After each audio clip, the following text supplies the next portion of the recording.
Assalamualaikum, halo semua, selamat datang di video ini. Kita akan membahas mengapa UUD atau Undang-Undang Dasar 1945 dapat diubah. Mari kita masuk ke videonya. Nah, kalian pasti tahu kan tentang UUD. Di negara kita, hukum dasar kita disebut Undang-Undang Dasar.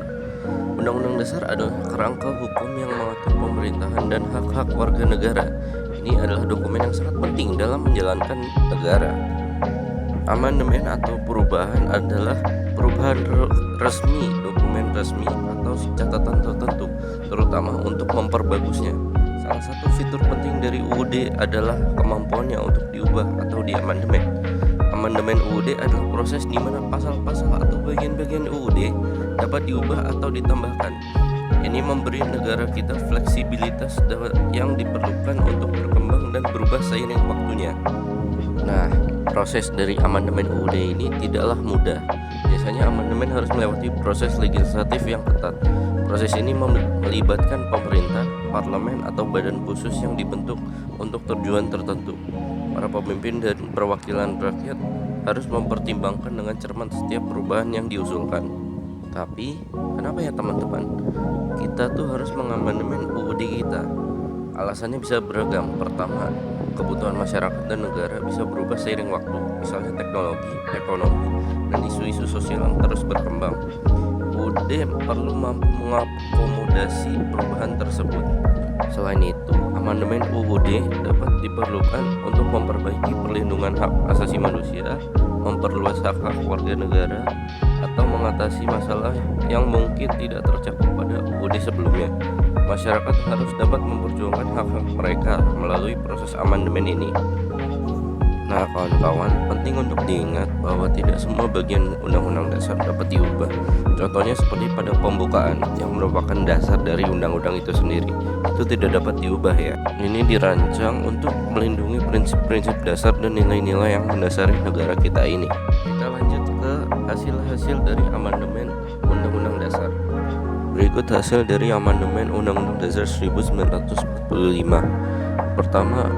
Amandemen pertama tahun 1999, yaitu pembatasan kekuasaan presiden. Sebelum perubahan ini, DPR disebut sebagai lembaga stempel karena kekuasaan membentuk undang-undang ada pada presiden dan fungsi DPR hanya untuk menyetujuinya. Lalu ada pembatasan masa jabatan. Pasal 7 Undang-Undang Dasar. Pada perubahan pertama, presiden dan wakil presiden memegang jabatan selama 5 tahun dan sesudahnya dapat dipilih kembali dalam jabatan yang sama. Hanya 1 kali masa jabatan agar kejadian pada masa Bapak Soeharto tidak terulang kembali. Lalu amandemen kedua pada tahun 2000 adalah pengaturan hak asasi manusia. Dilatar belakangi perdebatan Soekarno, Supomo, dan Muhammad Yamin dan Muhammad Hatta. Menurut Soekarno, Indonesia akan menjadi negara kekeluargaan, sedangkan Muhammad Yamin dan Muhammad Hatta ingin hak asasi manusia diatur dalam undang-undang. Lalu ada amandemen ketiga pada tahun 2000. Lalu ada amandemen ketiga pada tahun 2001 tentang lembaga negara. Pembentukan Mahkamah Konstitusi dilatar belakangi pemikiran hukum modern di abad ke-20, di mana dibutuhkan lembaga negara untuk mengatasi masalah di bidang tertentu dalam menjaga konstitusi agar dilaksanakan sesuai kehendak rakyat. Lalu ada amandemen keempat atau yang terakhir pada tahun 2002, liberalisasi perekonomian.